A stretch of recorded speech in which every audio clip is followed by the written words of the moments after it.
ಇಲ್ಲಿರುವ ದೇವಿಯನ್ನು ಶಾಕಾಂಬರಿ ಎಂದು ಕರೆಯಲಾಗುತ್ತದೆ. ಇಲ್ಲಿರುವ ದೇವಿಯು ಪಾರ್ವತಿಯ 6ನೆಯ ಅವತಾರವೆಂದು ಪರಿಗಣಿಸಲಾಗುತ್ತದೆ. ಈ ದೇವಸ್ಥಾನಕ್ಕೆ ಬಂದು ನಿಂಬೆಹಣ್ಣಿನ ದೀಪವನ್ನು ಹಚ್ಚಿದರೆ ಕಂಕಣ ಭಾಗ್ಯ, ಸಂತಾನ ಭಾಗ್ಯ ಲಭಿಸುತ್ತದೆ. ನಮ್ಮ ಕಡು ಬಡತನದಿಂದ ನಾವು ಮುಕ್ತಿಗೊಳ್ಳಬಹುದು. ನಮಸ್ಕಾರ ಸ್ನೇಹಿತರೆ, ನಾನು Nandini. Welcome to my YouTube channel. ಇವತ್ತಿನ ನಮ್ಮ ವಿಡಿಯೋದಲ್ಲಿ ಬೆಂಗಳೂರಿನಲ್ಲಿ ಪ್ರಮುಖ ದೇವಾಲಯಗಳಲ್ಲಿ ಒಂದಾದಂತಹ ಬನಶಂಕರಿ ಅಮ್ಮನ ದೇವಸ್ಥಾನಕ್ಕೆ ಬಂದಿದ್ದೀನಿ.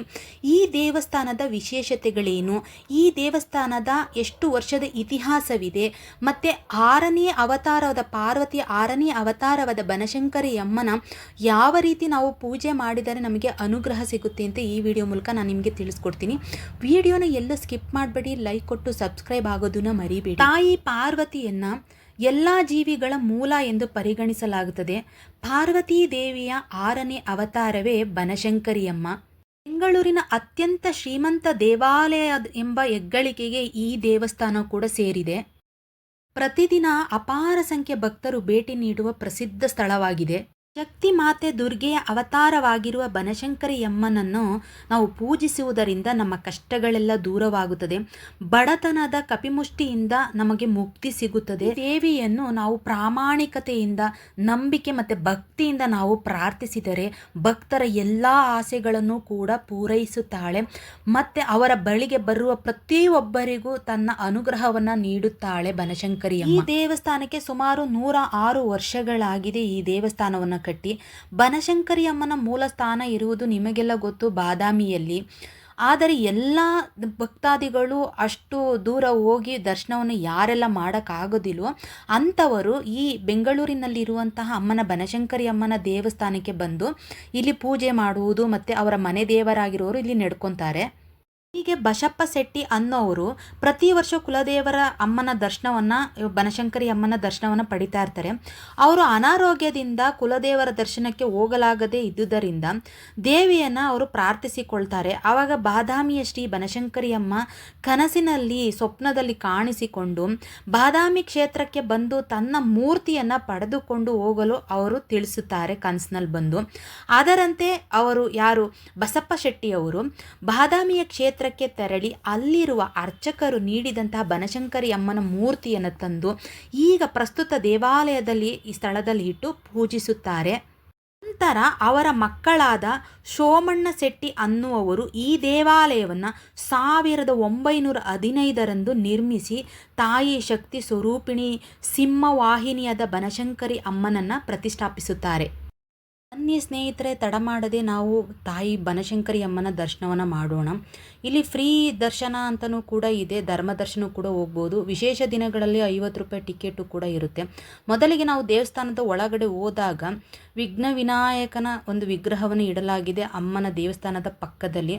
ಸ್ವಾಮಿಗೆ ನಾವು ಕೈ ಮುಗಿದು ನಂತರ ನಾವು ಅಮ್ಮನ ದರ್ಶನವನ್ನು ಮಾಡೋಣ. ಬನ್ನಿ, ಇವತ್ತಿನ ನಮ್ಮ ದಿನದಲ್ಲಿ ಅಮ್ಮ ಯಾವ ರೀತಿ ಅಲಂಕರಿತ ಭರಿತವಾಗಿ ನಮಗೆ ದರ್ಶನ ಕೊಡ್ತಾರೆ ನೋಡೋಣ. ಅಮ್ಮನನ್ನು ಅರಿಶಿನದಿಂದ ಅಲಂಕಾರ ಭರಿತವಾಗಿ ಪೂಜಿಸಲಾಗಿತ್ತು. ನಾನು ಬಂದಿದ್ದಿನ ನೀವು ನೋಡ್ತಾ ಇರ್ಬೋದು. ಅಮ್ಮ ಇವತ್ತಿನ ದಿನ ನಮಗೆ ಈ ರೀತಿಯಾಗಿ ನಮಗೆ ದರ್ಶನವನ್ನು ನೀಡಿದರು. ಮಂಗಳವಾರ, ಶುಕ್ರವಾರ, ಭಾನುವಾರ ದಿನದಂದು ಇಲ್ಲಿ ತುಂಬ ಭಕ್ತಾದಿಗಳು ಬರ್ತಾರೆ ದೇವಸ್ಥಾನಕ್ಕೆ.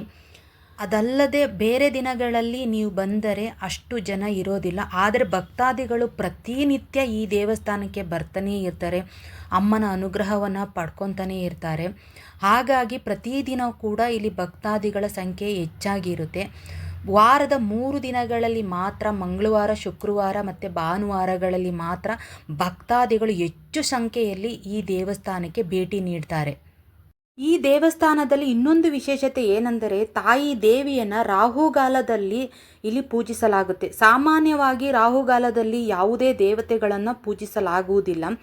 ಆದರೆ ಈ ಸ್ಥಳದಲ್ಲಿ ಮಾತ್ರ ತಾಯಿ ಬನಶಂಕರಿ ಅಮ್ಮನನ್ನು ರಾಹುಗಾಲದಲ್ಲಿ ಇಲ್ಲಿ ಪೂಜಿಸಲಾಗುತ್ತೆ. ಸಾಮಾನ್ಯವಾಗಿ ನಾವು ರಾಹುಗಾಲವನ್ನು ಅಶುಭದ ಸಮಯ ಎಂದು ಪರಿಗಣಿಸಲಾಗುತ್ತೆ. ಆದರೆ ಇಲ್ಲಿ ರಾಹುಗಾಲದಲ್ಲೇ ತಾಯಿ ಬನಶಂಕರಿ ಅಮ್ಮನನ್ನು ಪೂಜಿಸಲಾಗುತ್ತೆ. ಯಾಕೆ ಅಂದರೆ ರಾಹುಗಾಲದ ಸಮಯದಲ್ಲಿ ತಾಯಿ ದೇವಿ ಅತ್ಯಂತ ಶಕ್ತಿಶಾಲಿ ಎಂದು ನಂಬಲಾಗುತ್ತೆ. ರಾಹುಗಾಲದಲ್ಲಿ ಅವಳನ್ನು ಪೂಜಿಸುವುದರಿಂದ ಆಕೆಯ ಭಕ್ತರು ಎಲ್ಲ ತೊಂದರೆಗಳಿಂದ ಇಲ್ಲಿ ಮುಕ್ತರಾಗುತ್ತಾರೆ, ದುಃಖದಿಂದ ಪಾರಾಗುತ್ತಾರೆ ಎನ್ನುವ ಬಲವಾದ ನಂಬಿಕೆಯಿಂದ ಇಲ್ಲಿ ರಾಹುಗಾಲದಲ್ಲಿ ಪೂಜಿಸಲಾಗುತ್ತೆ. ಸೆಪ್ಟೆಂಬರ್ 13ರಂದು ಬನಶಂಕರಿ ಅಮ್ಮನ ಜನ್ಮದಿನವೆಂದು ಆಚರಿಸಲಾಗುತ್ತೆ. ತಾಯಿ ಬನಶಂಕರಿ ಅಮ್ಮನ ವಿಗ್ರಹವು ಸುಮಾರು 4 ಅಡಿ ಎತ್ತರವಿದೆ. ಅಮ್ಮನ ದರ್ಶನವಾದ ನಂತರ ಪಕ್ಕದಲ್ಲಿ ಶಿವಲಿಂಗ ದರ್ಶನವನ್ನು ಪಡೆದು ನಾವು ಆಚೆ ಬಂದರೆ ಇಲ್ಲಿ ಶಾಕಂಬರಿ ತಾಯಿ ಮತ್ತು ಆಂಜನೇಯ ಸ್ವಾಮಿಯ ದೇವಸ್ಥಾನವಿದೆ. ಅಲ್ಲಿಯೂ ಕೂಡ ನಾವು ದರ್ಶನವನ್ನು ಮಾಡಬಹುದು. ಶಾಕಂಬರಿ ಅಮ್ಮನ ದೇವರ ಮುಂದೆ ಒಂದು ಕಲ್ಲನ್ನು ಇಡಲಾಗಿದೆ. ಅಮ್ಮನ ಪಾದವಿದೆ, ನೀವು ನೋಡ್ತಾ ಇರ್ಬೋದು. ಅವರು ಕೈ ಮುಗಿತಿದ್ದಾರೆ. ನಾನು ನಿಮಗೆ ಅದನ್ನ ಝೂಮ್ ಮಾಡಿ ತೋರಿಸ್ತೀನಿ. ಅಲ್ಲಿ ಅಮ್ಮನ ಪಾದವಿದೆ. ಪಾದವನ್ನು ಹಿಡಿದು ಅದು ಮಡಿಕೆ ಥರ ಇದೆಯಲ್ಲ, ಅದನ್ನು ನಾವು ಹಿಡ್ಕೊಂಡು ಮನಸ್ಸಲ್ಲಿ ನಾವು ಏನಾದರೂ ಅಂದ್ಕೊಂಡ್ರೆ ಅದು ಕೈ ಹಾಗೇನೆ ಮುಂದೆ ಬರುತ್ತೆ. ನಾವು ಅಂದ್ಕೊಂಡಿರುವಂತಹದ್ದು ಏನಾದರೂ ಆಗೋದಿಲ್ಲ ಅಂದರೆ ಆ ಕೈ ಮುಂದೆ ಹೋಗೋದಿಲ್ಲ. ನಾನು ನಿಮಗೆ ಝೂಮ್ ಮಾಡಿ ತೋರಿಸ್ತಾ ಇದ್ದೀನಿ, ನೀವು ನೋಡ್ತಾ ಇರಬಹುದು. ಅವರು ಮನಸ್ಸಲ್ಲಿ ಅಂದ್ಕೊಂಡು ಅದು ಕೈನ ಇಟ್ಟಾಗ ಅದು ಕೈ ಮುಂದಕ್ಕೆ ಬಂತು ಅಂದರೆ ನಾವು ಅಂದ್ಕೊಂಡಿರೋದು ಅಮ್ಮ ನಮಗೆ ನಡೆಸ್ಕೊಡ್ತಾರೆ ಅಂತ. ಅದು ಕೈ ಮುಂದೆ ಹೋಗಲಿಲ್ಲ ಅಂದರೆ ಅದು ಯಾವುದೇ ಕೆಲಸ ಆಗೋದಿಲ್ಲ ಅಂತ. ತುಂಬ ಜನ ಹೀಗೆ ಮಾಡ್ತಾ ಹೋದರು. ನೀವು ನೋಡ್ತಾ ಇರ್ಬೋದು, ಈಗ ಒಬ್ಬರು ನಿಂತ್ಕೊಂಡಿದ್ದಾರೆ. ಅವರ ಮನಸ್ಸಿನಲ್ಲಿ ಏನು ಆಗಬೇಕು ಅಂತ ಕುರ್ತ್ಕೊಂಡು ಅದನ್ನು ಹಿಡ್ಕೊಂಡಿದ್ದಾರೆ. ಈಗ ಅವರ ಕೈ ನಿಧಾನವಾಗಿ ಮುಂದೆ ಚಲಿಸ್ತಾ ಹೋಗುತ್ತೆ. ಕೆಲವು ಜನಕ್ಕೆ ಅದು ಮುಂದೆ ಹೋಗಲೇ ಇಲ್ಲ, ಇನ್ನು ಕೆಲವು ಜನಕ್ಕೆ ಬೇಗನೆ ಹೋಯಿತು. ಇನ್ನು ಈಗ ನಿಂತಿರೋರು ನಿಧಾನವಾಗಿ ಮುಂದೆ ಹೋಗ್ತಾ ಇರ್ಬೋದು, ನೀವು ನೋಡ್ತಾ ಇರ್ಬೋದು. ಮುಂದೆ ಹೋಗಲಿಲ್ಲ ಅಂದರೆ ತಾಯಿ ಏನು ಅದು ನಾವು ಅಂದ್ಕೊಂಡಿರ್ತೀವೋ ಅದು ಆ ಕೆಲಸ ಆಗೋದಿಲ್ಲ ಅಂತ. ಮುಂದೆ ಹೋದರೆ ನಾವೇನು ಅಂದ್ಕೊಂಡಿದ್ದೀವೋ ತಾಯಿ ಅನುಗ್ರಹದಿಂದ ಆ ಕೆಲಸ ಆಗುತ್ತೆ ಅಂತ ಅರ್ಥ. ಬನಶಂಕರಿ ಅಮ್ಮನ ದೇವಸ್ಥಾನಕ್ಕೆ ಬಂದಾಗ ಇದು ತುಂಬಾ ವಿಶೇಷವಾಗಿ ಇಲ್ಲಿ ತುಂಬ ಜನ ಕ್ಯೂನಲ್ಲಿ ನಿಂತ್ಕೊಂಡು ಈ ಥರ ಮಾಡೋದನ್ನು ನಾನು ಗಮನಿಸಿದೆ. ಇವಾಗ ಅಲ್ಲಿ ಹತ್ರಕ್ಕೆ ಹೋಗೋಣ ಬನ್ನಿ. ಅಲ್ಲಿ ಯಾವ ಥರ ಇದೆ ಅಮ್ಮನ ಪಾದವನ್ನು ಅಂತ ನಾನು ಇವಾಗ ನಿಮಗೆ ತೋರಿಸ್ತಾ ಹೋಗ್ತೀನಿ. ನೋಡಿ, ಇವಾಗ ಹತ್ರದಿಂದ ತೋರಿಸ್ತಾ ಇದ್ದೀನಿ. ಇದು ಅಮ್ಮನ ಪಾದ. ನಾವು ಕೈ ಇಟ್ಕೊಂಡು ನಮ್ಮ ಮನಸ್ಸಲ್ಲಿ ಏನಾದರೂ ಅಂದ್ಕೊಂಡ್ರೆ ನೋಡಿ ನಿಧಾನವಾಗಿ ಕೈ ಮುಂದೆ ಹೋಗ್ತಾ ಇದೆ. ಈ ಥರ ಮಾಡೋದು ಇಲ್ಲಿ ತುಂಬಾ ವಿಶೇಷತೆ. ನೀವು ನೋಡ್ತಾ ಇರ್ಬೋದು, ತುಂಬ ಜನನೇ ಇಲ್ಲಿ ನಿಂತ್ಕೊಂಡು ಈ ಥರ ಮಾಡ್ತಾರೆ. ಇವಾಗ ನಾವಿಲ್ಲಿ ಶಾಕಂಬರಿ ಅಮ್ಮ ಮತ್ತು ಆಂಜನೇಯ ಸ್ವಾಮಿಯನ್ನು ಮೊದಲಿಗೆ ನಾವಿಲ್ಲಿ ಶಾಕಂಬರಿ ತಾಯಿಯ ದರ್ಶನವನ್ನು ಮಾಡೋಣ ಬನ್ನಿ. ದೇವಸ್ಥಾನದ ಪಕ್ಕದಲ್ಲಿ ಒಂದು ಬೋರ್ಡನ್ನು ಹಾಕಲಾಗಿದೆ, ನೀವು ನೋಡ್ತಾ ಇರ್ಬೋದು. ಕೊನೆಯಲ್ಲಿ ಏನಂತ ಬರೆದಿದ್ದಾರೆ ಅಂದರೆ, ರಾಹುಗಾಲದ ಸಮಯದಲ್ಲಿ ಶಾಕಂಬರಿ ಎದುರು ಭಾಗದ ಕಲ್ಲಿನ ಬೆಂಚಿನ ಮೇಲೆ ಕುಳಿತುಕೊಳ್ಳುವಂತಿಲ್ಲ ಅಂತ ಹೇಳಿದ್ದಾರೆ.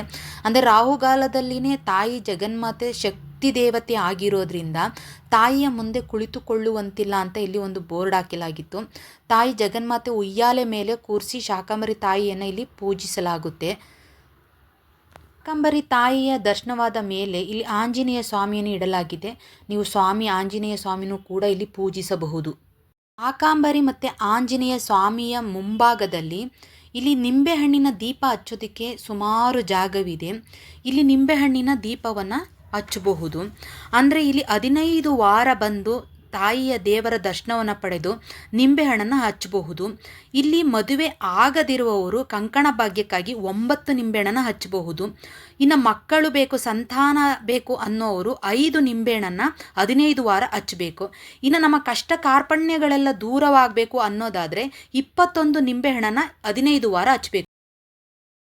ಏನು ಸೆಪ್ಟೆಂಬರ್ 13ರಂದು ಬನಶಂಕರಿ ಅಮ್ಮನ ಜನ್ಮದಿನವಾಗಿ ಆಚರಿಸುತ್ತಾರೋ ಆ ದಿನವನ್ನು ಬಹಳ ವಿಜೃಂಭಣೆಯಿಂದ ಆಚರಿಸಲಾಗುತ್ತೆ.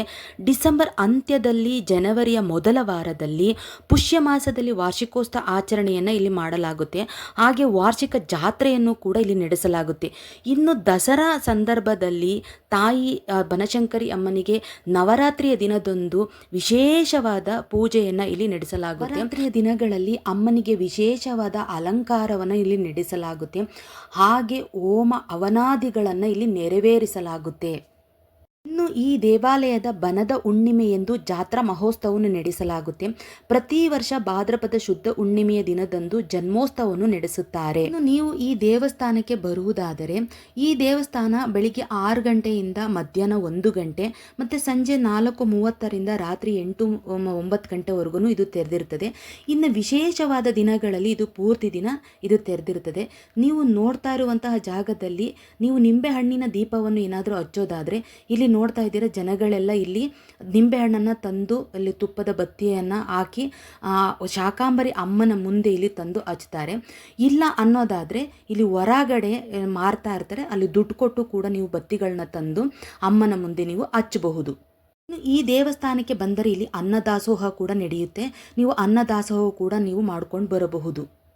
ದೇವಸ್ಥಾನದ ಅಮ್ಮನ ದರ್ಶನವಾಗಿ ನಾವು ಆಚೆ ಬರುವಾಗ ಇಲ್ಲಿ ನವಗ್ರಹದ ಮಂಟಪ ಕೂಡ ಇದೆ. ನೀವು ನವಗ್ರಹದ ಮಂಟಪ ಪೂಜೆ ಕೂಡ ನೀವು ಮಾಡಬಹುದು. ಈ ದೇವಸ್ಥಾನಕ್ಕೆ ನೀವು ಬರುವುದಾದರೆ ಬೆಂಗಳೂರು ಸಾರಿಗೆ 210A, 210B, 210C ಹೀಗೆ ಎಲ್ಲ ಬಸ್ಸುಗಳು ಕೂಡ ಬನಶಂಕರಿ ಬರುತ್ತವೆ. ಬನಶಂಕರಿ ಅಮ್ಮ ನೆಲೆಸಿರುವುದರಿಂದಲೇ ಈ ಜಾಗಕ್ಕೆ ಬನಶಂಕರಿ ಎಂಬ ಹೆಸರು ಬಂದಿತ್ತು ಅಂತ ಹೇಳಲಾಗುತ್ತೆ. ಇನ್ನು ಮೆಟ್ರೋಗೆ ನೀವು ಬರೋದಾದರೆ ಮೆಟ್ರೋ ಇಳಿದ್ರೇ ಈ ದೇವಸ್ಥಾನ ಪಕ್ಕದಲ್ಲಿಯೇ ಇದೆ. ಹಾಗಾಗಿ ಈ ದೇವಸ್ಥಾನಕ್ಕೆ ನೀವು ಸುಲಭವಾಗಿ ತಲುಪಬಹುದು. ಈ ದೇವಸ್ಥಾನಕ್ಕೆ ಬಂದು ನಿಂಬೆ ಹಣ್ಣಿನ ದೀಪವನ್ನು ಹಚ್ಚುವುದರಿಂದ ನಿಮ್ಮ ಯಾವುದೇ ಕಷ್ಟ ಕಾರ್ಪಣ್ಯಗಳಿದ್ದರೂ ಕೂಡ ಕಂಕಣ ಭಾಗ್ಯ, ಸಂತಾನ ಭಾಗ್ಯ, ಅವರವರ ಇಷ್ಟಾರ್ಥಗಳೆಲ್ಲವೂ ಕೂಡ ತಾಯಿ ಜಗನ್ಮಾತೆ ಬನಶಂಕರಿ ಅಮ್ಮ ಅದನ್ನು ಪೂರೈಸುತ್ತಾರೆ. ಈ ಜಗನ್ಮಾತೆ ಪಾರ್ವತಿಯ 6ನೇ ಅವತಾರವಾದ ಬನಶಂಕರಿ ಅಮ್ಮ ಶಕ್ತಿ ದೇವತೆ ಆಗಿರುವುದರಿಂದ ಖಂಡಿತ ಇಲ್ಲಿ ಬಂದ ಭಕ್ತಾದಿಗಳೆಲ್ಲರ ಇಷ್ಟಾರ್ಥಗಳೆಲ್ಲವನ್ನು ಭಕ್ತಿಯಿಂದ ಬೇಡಿಕೊಂಡರೆ ಖಂಡಿತ ಇಲ್ಲಿ ನೆರವೇರಿಸುತ್ತಾರೆ. ಆದ್ದರಿಂದಲೇ ಭಕ್ತಾದಿಗಳು ಇಷ್ಟು ಜನಸಂಖ್ಯೆಯಲ್ಲಿ ಈ ದೇವಸ್ಥಾನಕ್ಕೆ ಭೇಟಿ ಕೊಡುವುದು. ತಾಯಿ ಬನಶಂಕರಿ ಅಮ್ಮ ಚರಾಚರ ಪ್ರಾಣಿ ಪಕ್ಷಿಗಳಿಗೂ ಒಳ್ಳೆಯದನ್ನು ಮಾಡಲಿ, ನನ್ನ ವಿಡಿಯೋ ಯಾರೆಲ್ಲ ನೋಡ್ತಾ ಇದ್ದಾರೋ ಅವರಿಗೂ ಒಳ್ಳೆಯದನ್ನು ಮಾಡಲಿ ಅಂತ ಬೇಡ್ಕೊತ ಈ ವಿಡಿಯೋವನ್ನು ನಾನು ಮುಗಿಸ್ತಾ ಇದ್ದೀನಿ. ಈ ವಿಡಿಯೋ ಎಲ್ಲರಿಗೂ ಇಷ್ಟ ಆಯಿತು ಅಂತ ಅನ್ಕೋತೀನಿ. ಯಾರಿಗೆಲ್ಲ ಇಷ್ಟ ಆಯಿತು ದಯವಿಟ್ಟು ಲೈಕ್ ಕೊಡಿ, ಹಾಗೆ ಕಮೆಂಟ್ಸ್ ಕೂಡ ಮಾಡಿ. ಯಾರೆಲ್ಲ ಸಬ್ಸ್ಕ್ರೈಬ್ ಆಗದಲ್ಲೇ ನೋಡ್ತಾ ಇದ್ದೀರಿ ದಯವಿಟ್ಟು ಸಬ್ಸ್ಕ್ರೈಬ್ ಮಾಡ್ಕೊಳ್ಳಿ. ನಾನು ಯಾವುದೇ ವಿಡಿಯೋ ಹಾಕಿದ್ರೂ ಕೂಡ ನಿಮಗೆ ಫಸ್ಟ್ ನೋಟಿಫಿಕೇಷನ್ ಬರುತ್ತೆ ಅಂತ ಹೇಳ್ತಾ ಈ ವಿಡಿಯೋನ ಮುಗಿಸ್ತಾ ಇದ್ದೀನಿ. ಸಿರಿಗನ್ನಡಂ ಗೆಲ್ಗೆ, ಸಿರಿಗನ್ನಡಂ ಬಾಳ್ಗೆ.